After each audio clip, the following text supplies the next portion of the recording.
Greetings from New York. And I don't know what weather conditions you guys have. We're okay. We're safe and sound indoors. And welcome to our Resolve webinar. My name is Tibor, and we're going to have some fun. As advertised, we're going to cover 5 quick shortcuts, topics that you guys will be enjoying, hopefully.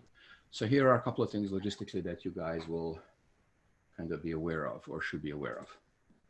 Step 1.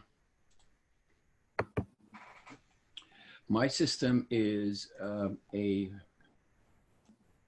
system that is running on the Apple machines, and my system is Mojave. The reason why I'm saying Mojave is because some people have bought new Macintoshes and they were able to upgrade to Catalina, and we had heard some feedback that Catalina is crashing the Resolve. So if you're not sure, double check what the Resolve people are telling you. Has it been approved yet? 2, you notice that my machine has amounts of RAM, and the amounts of RAM I have is, in this case, 64 gigabytes. So if that is information that you are aware of or you need to know about, good information. So here it comes. I also have 8 gigabytes of video RAM, which is generally what Resolve likes to have.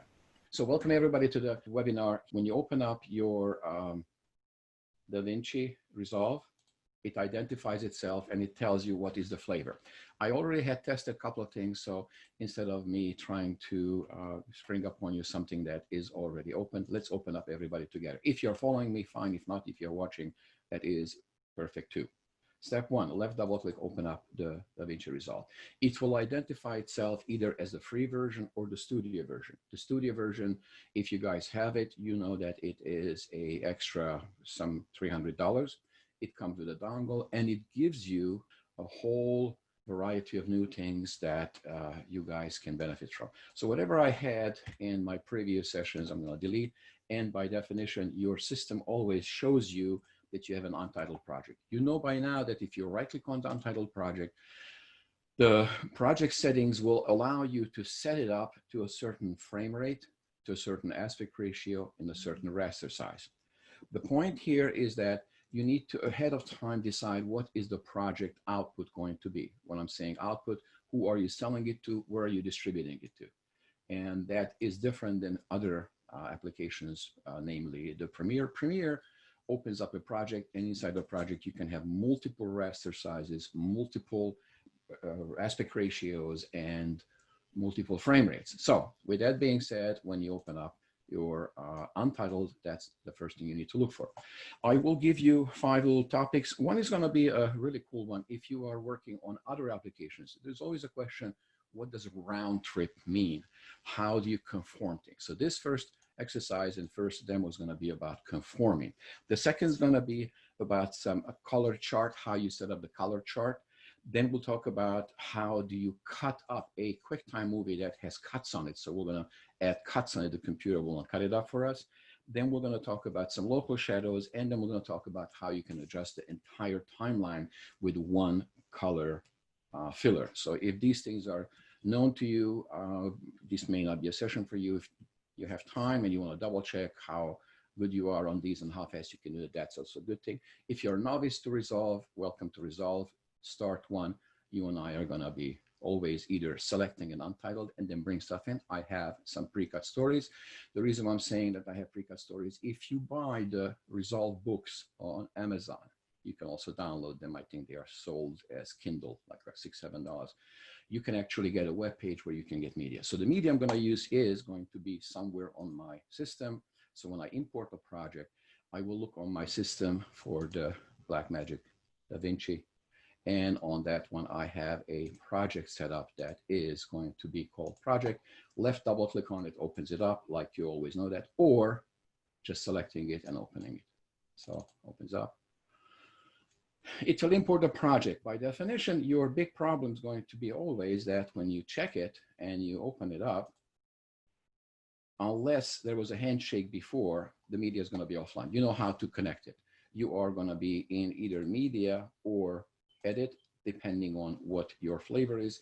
If you want to learn keyboard shortcut, how to move from the bottom of your screen, you can go from workspaces, Shift 2 media, Shift 3 cut, Shift 4 edit, Shift 5 fusion, Shift 6 color, Shift 7 should be the Fairlight, and Shift 8 should be the deliver.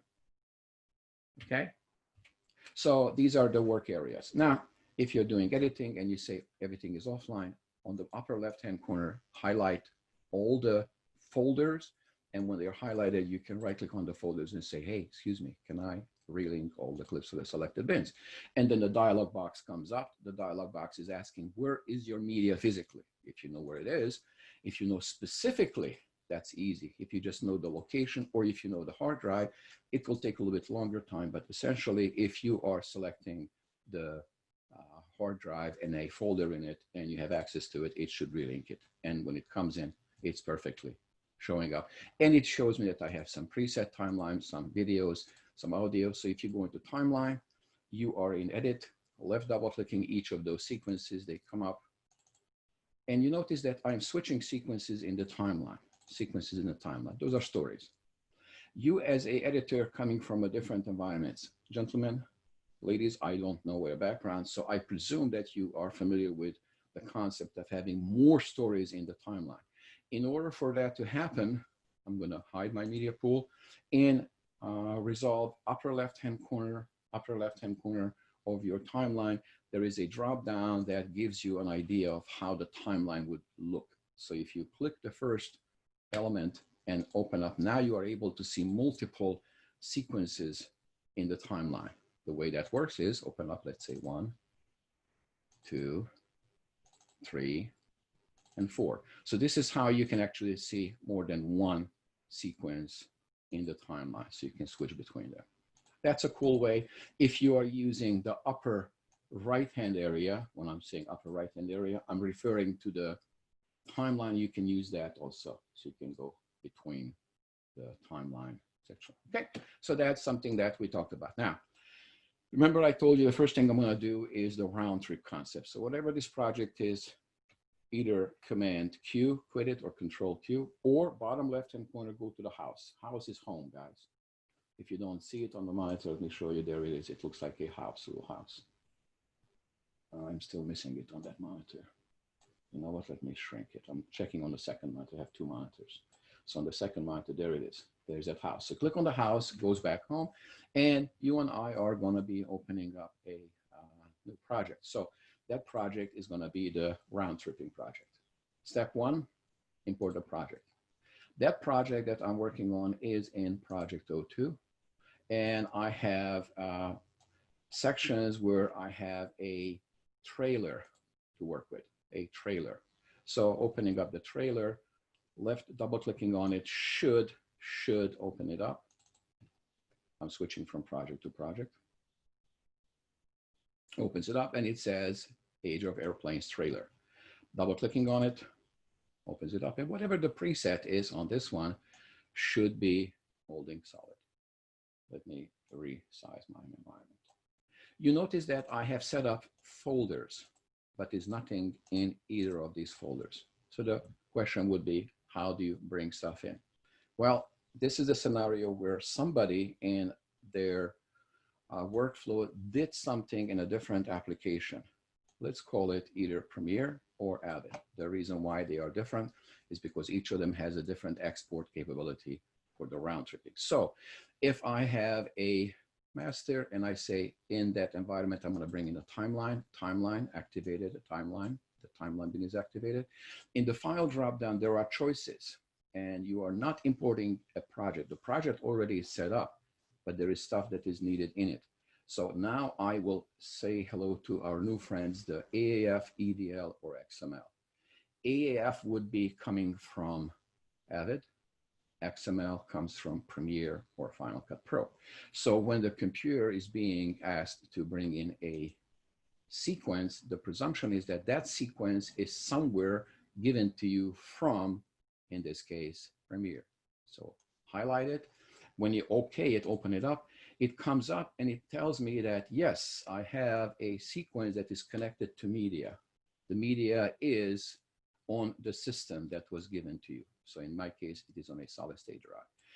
Generally, unless you have specifics, leave it alone and then open it up. And the computer is going to say, excuse me, the sequence, this XML sequence, needs to be connected to the shots that were used in the previous application. So how does the computer connect to it? Well, you tell it to, I would like to connect. So I need to direct your attention, your XML, to the place. I happen to know that it is the same drive that I've been using, the solid state. If I open it up and I know where exactly the media is that I was getting from someplace else, because remember, we are linking stuff.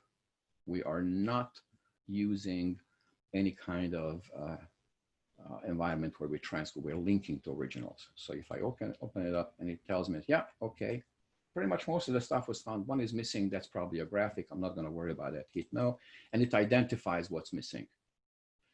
So with that being said, you will notice that I have a timeline that is called XML, and the timeline plays material, and that material is kind of connecting to the footage that we have brought in. I happen to know that it is low quality, so it is not a bad idea to select all your clips, highlighting them, separate the clips and put them into low quality, as well as put the audio in a separate folder. So now the next question is, where do we start to work on? Well, the first really question is, what I am seeing in the result, is it the same? When I refer to the word same, I refer, are the cuts the same? Are the shots the same as in the original? How do we find it out?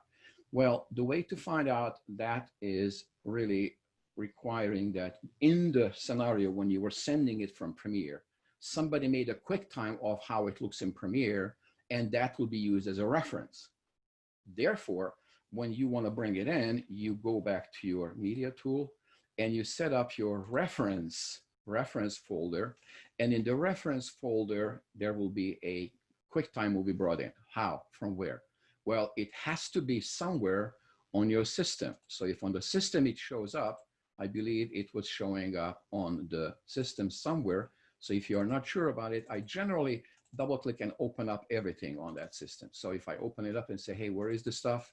There we go. Where is it? Is it here? No, it's not. It's in the project 2. There we go. Other. And in the other, there should be a QuickTime movie reference. So how do you identify it? How do you know it? You have to remember that it was given to you by someone who was giving you the XML. So there are two things that you would get from Premiere, an XML as well as a reference. Now that is a QuickTime movie. I identify it and it tells me it is a QuickTime movie and it's called reference. That type was given to you. So this reference has to be brought in as what? When you right click on it, you want to add it to a pool as a offline reference clip. So now it becomes part of the references. All right. And what does that help me? Well, nothing yet. Going back to the edit, you will notice that there is a reference clip. And if you left double click on it, it goes into the source monitor. It has pictures and everything else, but it is not connected to the sequence that you're going to be messing with. Right away, you might see a color difference. That was left side, what was the QuickTime, as opposed to the right side, what the connection has to be or the correction has to be different. So how do you connect the reference to the sequence? Here's a simple way. Go back to the timeline, the XML, right click on it and tell it, please, could you please timeline be connected, link to a Age of Airplanes reference. At that time, the link is made, and if you make it, now you expect that when you play the record monitor, the source will go along with it. Not yet. You have to physically click on the source monitor on the bottom left-hand corner and make it a offline. Now, when you try to play it, it kind of doesn't play it, and here's a problem. For some reason, my sequence, upper right-hand corner, you can see the number, starts at 0100. For some reason, if I look at my source, it starts off with 000. I don't know if you can see it, But if I go and activate your time code of the reference, the time code reference starts at 000. That's why the source does not match with the record. So I have to change the time code of that reference. To change the time code of that reference, you would be able to right click on it, and there should be a clip attributes drop down. Clip attributes. The clip attributes of drop down gives you the choice of the time code. So if I retime it and I call it 01 and save it, now the time code of the source as well as the record is the same. Therefore, if I go back to the bottom left hand of the source and make it offline, now the reference is done. So I'm moving along the record side and it plays all the clips. My intent is to move from shot to shot on the record side, see if the source goes along with it. You guys know how to move from shot to shot. Up and down arrow. If you don't remember what the keyboard shortcuts are, the keyboard shortcuts on Resolve would be Command Option K or Control Alt K on the Windows. And it would tell me that these up and down arrows, if I click on the up arrow, it jumps to the edit point of the clip. So in this scenario, when I am moving to the right, I use the down arrow, move to the right, there we go. And the thing that I would like to introduce to you is something that is really simple. We call it actually slipping and sliding down the road, but this is something going to be interesting for you. So we went through the process of connecting the reference to the material that was XML. And the only thing that we need to do is make sure that the edits going to be the same spot. So there was no extra frames added to it and the pictures match. Now, on the first one, it does match. On the second one, I need to replace it. But here's the third one that is going to be the very interesting one. Hopefully, you're going to like this one. Essentially, I am using a shot of the airplane, the Lufthansa 380 Airbus that is landing on the source. And when it came into the Resolve, it's the different frame. If something is wrong, the zoom in or something is not right. So Resolve says I need to match the source, which is what the reference is to the record, because if I'm correcting the wrong frames, when I put it back, the whole Premiere sequence is going to be messed up. So watch this, please. Right click on the right side, and there is a number of choices. A vertical wipe that actually allows me to wipe it between the two, so I can say, oh yeah, that's the wrong plane. If you right click further down and you find something different, you will notice that the difference allows you to see the two shots on top of each other. One more time, either vertical wipe or horizontal wipe. And you can see that, yeah, they're not matching. So this trick, if you know this, this is going to be fun to repeat. If you don't know, guys, this is really, really fun. So please, let's go to difference. And the difference tells me that I am looking at the wrong thing, meaning that the right side shot is not exactly what the left one is. Okay. We double check that one more time. We double check that, yes, it is not the right angle. Click on the timeline, make sure you activate that particular clip. Say hello to your old friend Inspector. Now in Inspector, there is a tool that you will hopefully use a lot, okay? Let me just hide the window, make it a little bit smaller. So what I'm looking for is matching the two shots. The obvious choices would be either the position, move the position, so it matches up, okay? And the obvious is a zoom. I happen to know that for me, the 1.2 should be the perfect zoom. And if I go minus 100, it will match up. Do you see how the shadow is disappearing? When it matches up, we achieve the perfection. Well, it's actually minus 100. So if I take it off, there we go. No wipe. If I want to go back to the wipe, get back into Inspector, and now I can see, yes, it is perfect. Right click on it, horizontal wipe, yeah, is the same thing. So there's no problem down the road. I wanted to introduce this to you because this is really fun. I like it a lot. Let's move on. Without any further ado, leave this project, Command Q, don't save it, and you and I are now going to be opening up another project. This project is already pre-cut for us, and it will give you a couple of things. We're going to talk about the color chart a little bit later, but before we do that, we would like to show you, I would like to show what a cut list does. Import the project, and the project I'm looking for is going to be a project, there we go. It's a long workday commercial complete. Opening it up. This is part of your modular things when you sign up for classes and you get material. So opens it up. It is still offline because we never made a handshake. This is the first time we make a handshake. Select all the elements, right click on them and say, hey, relink clips for selected bins. It happens to know where it is. If I know it's on the project tree, connecting them all. There we go. They'll come in, all the footage is done. So if you look at the master, it has all the timelines, the number of timelines. And again, because we would like to see more than one timeline, you and I are going upper left-hand corner, change the timeline view, and now you can see multiple timelines. So now comes the question, how do you understand this principle of editing when the shots are Shift Z, shows me the entire timeline, moving from shot to shot, allows me to generate understanding where the clips are ending. Now, what happens if you have a put together story where multiple shots are in there, but somebody accidentally, when they give it to you, they don't give you a list of clips, they give you a quick time movie that has everything put together. What I'm referring to is, I'm gonna go into the video, and in the video, I will try to connect to. Now, the issue here is that you need to have this done before the connection is made. Therefore, when you are in media pool, and you would like to look for something, in this case, I'm looking for a shot that is a quick time put together. So in the quick time, there we go, there's a quick time. It is a quick time, so it's a quick time put together. What I'm looking for is right click on that project tree, and there should be an option of a scene cut detection. That, gentlemen, ladies, means that you are bringing in a QuickTime movie that has hopefully strong edits, and the computer, in this case, will analyze what those edits are. When the scene cut detection opens up, the dialog box comes and says, okay, fine, let's auto detect it. Because right now, when you play it, you will see some edits, but there is no cuts on it. So the bottom left-hand corner of that auto scene detect opens up, it analyzes, and it tells you where those cuts are. This is really cool. If you haven't seen this before, this is really impressive. So now when you're done with that, you can obviously make adjustments, but because of time limit, I'm down to 1:24. I have maybe about 20 minutes.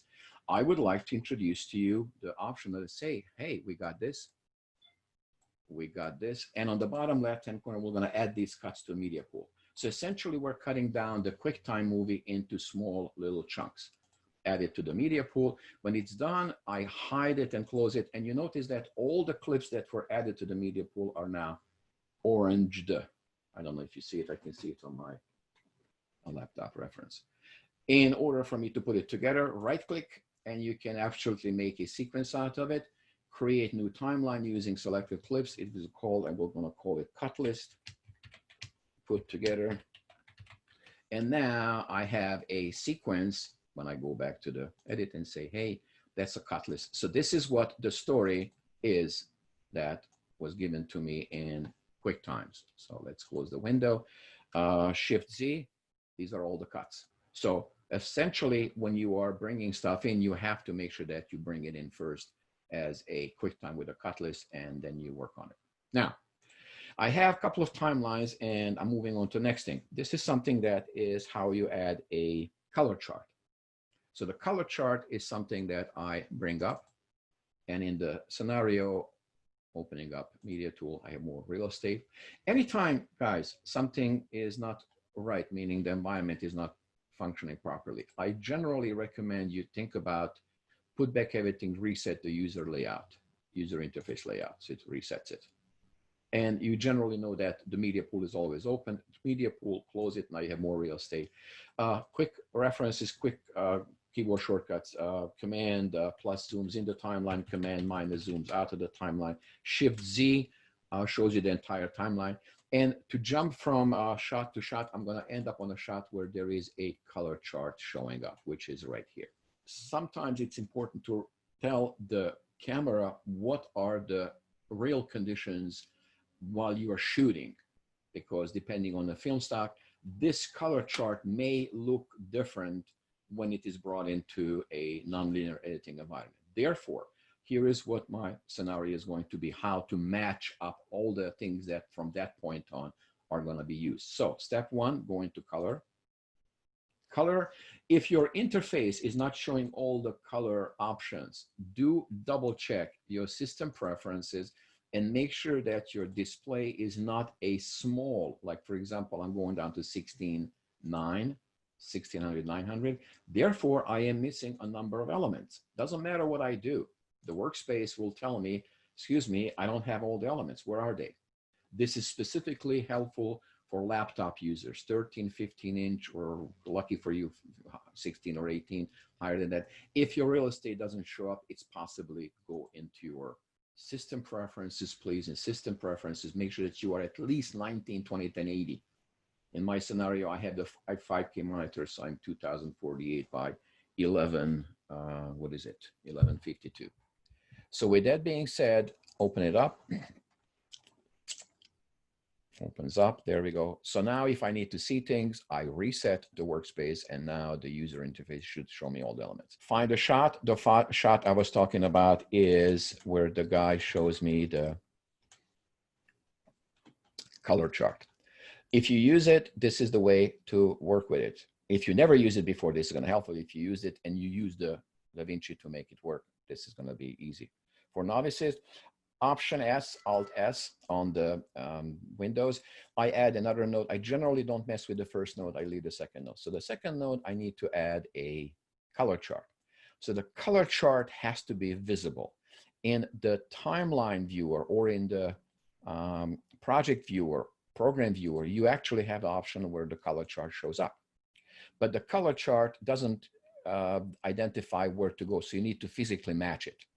By the way, when you have real estate issues and I have a need for more real estate, I will hide my clips. So now I have more real estate.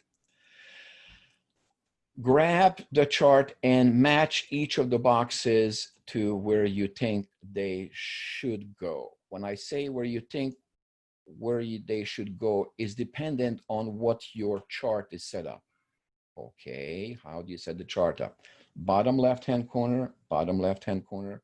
You activate your chart and the chart comes up and it says, okay, what kind of chart do you want to work on? There is a number of charts, the legacy. So you can see that the colors are changing depending on what kind of chart you have. And there are some very interesting ones, but you need to make sure that the color match on the left side is the same as the one that you have there. So I'm looking for things that doesn't match. So I need to find out what is the chart that they use, maybe a phone call, maybe a message text, say, hey, we use this particular chart. What is this chart called? I suspect it is going to be the X-Rite Color Checker Classic. And if you check the brown upper left-hand corner, the cyan upper right-hand, white is on the bottom and black is on the thing. But I have two flavors of it. One flavor is the classic, one is the legacy. The legacy is a little bit darker. So that would be the broadcast safe. I would probably just simplify it with that. So the classic is brighter, the classic legacy is that. Now, how do you match it? Clearly you saw me that I matched it. Gentlemen, if you are using a mouse, even if you're on a laptop, I recommend the roller on the mouse, the roller on the mouse allows me to zoom in. And it's easy to zoom in. So if I click on it and grab it, I should be able to grab things around. So I use the mouse a lot. So for that reason, I zoom in as much as I can, make sure that the little squares are positioned where they should be. And when I click on the button that is the match, I have to keep in mind, what is my source gamma? What is my target gamma? What is my color space? And what is the color temperature? So let's be now silly. Let's bring the color temperature down to 2000 Kelvin. When I match it, you will notice that everything is brownish, warmer.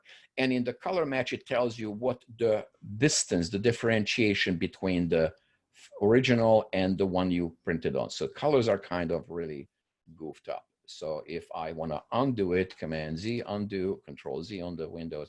Let's go back to the 6500 temperature. And depending on who are you working for, they might say, well, the target gamma should be, and they give you a whole bunch of choices. Just for simplicity, I will stick with Rec 709. So for that, when I click the match, there we go, the match is done.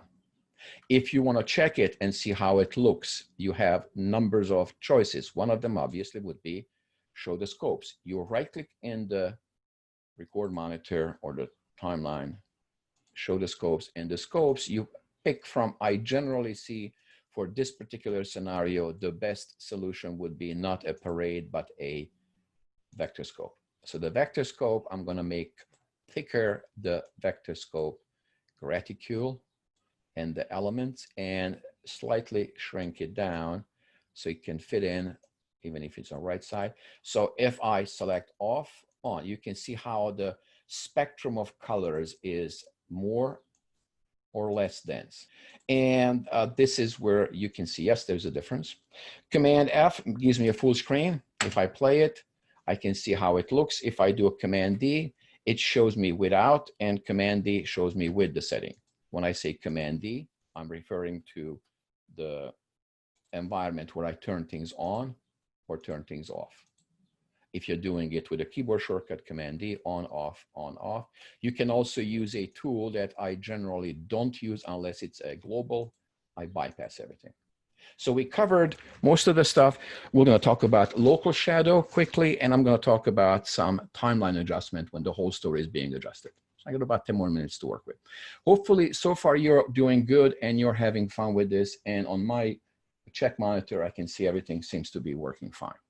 And I'll find a shot, which is in this case a dark shot where the cars are on the street, well, highway.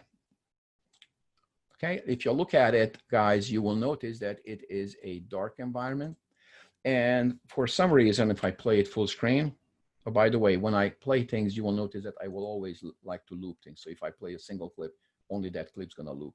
So if I wanna have the system play only this shot, do the Command F, full screen, hit the space bar, it loops around.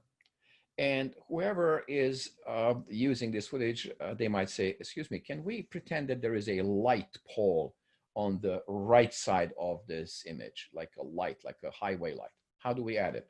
Guys, if you're a colorist for a long time, you know that's not complicated. It's very, very easy. So whatever I have on this setup, in this case, I have something already set up, I will bypass it. How? Here's a tool. You will love this. If I have some setting, you may notice that I have only one color ring around too. If I right click on it, there's an option that I will have a different version. So I'm going to have a local version 2, and I'm going to call it with light. And I will call it with my light, Essentially, I am applying a variation of a color on that clip. That variation only lives in that timeline. And you may notice it that there is a ring around the first color. So when you have multiple ones, you can actually say, hey, if I have it with my light, and I can switch it from with my light setting, right click one more time, go back to the version that is the original. So I can actually see that I have different versions of it. My scenario requires that I give you a light. So whatever was here, I don't really care. Get rid of a whole bunch of little things. And my connection is very simple. I have a node, a general node that is the original. So here it comes. Adding nodes, you guys know that there's 3 different ways of it. The easiest and the simplest way is just to right click and add a node. And the node is going to be a serial. The keyboard shortcut is Option S or Alt S. So I need to separate the area where the cars are going to be lit.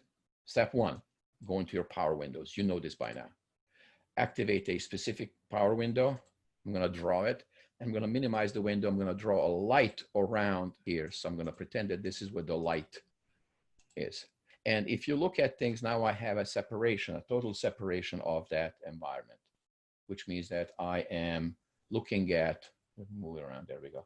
I have a total separation of that environment. And by just gut feeling, you could say, let's go back to the brightness and brighten it up.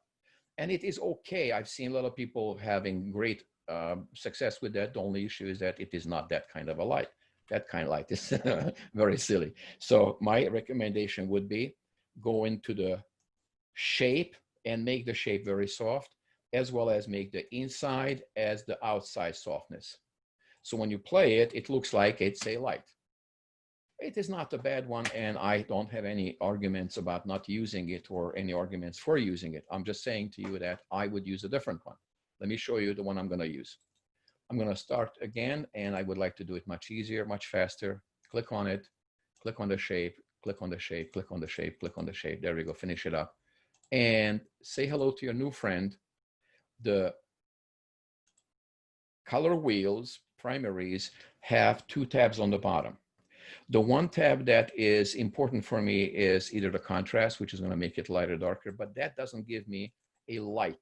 So the second tab gives me a shadow, increase the brightness of the shadows, which means that I'm increasing the brightness of the dark areas. Left double click resets it, or the highlights. There's no highlights, so there's not much bright. It will only increase the lights and everything else. So the combination of these two will be probably a way to go. I'm going to increase the shadows to like about 50, type in 50, and I'm going to increase the highlights about maybe 52, 50. So now if I did set up my settings where the outside and the inside and the entire softness is done, do a Command F, there we go. So now it's kind of maybe more believable. This being said, I get a couple more minutes. And here's the interesting thing that I found out, recently. A lot of editors work with DaVinci, and they work with it and work with it, saying correct things and copy and paste and all the rest of the stuff. So they set up a setting and they like a color and they copy it from shot to shot. For example, if I would have a shot of the guy in the room, watch this, he's in the room. Make adjustments to it, Alt S once, twice. The first adjustment is make an automatic balance. There we go. On the second one, I'll warm it up a bit, add a little bit of red, and take away blue. So I have this particular look, and you notice that 3 is now adjusted. So if I want to have that same shot color on 4, which is different, I would just click on 4, select it, or right click on 3 and say, hey, apply the grade. That's easy.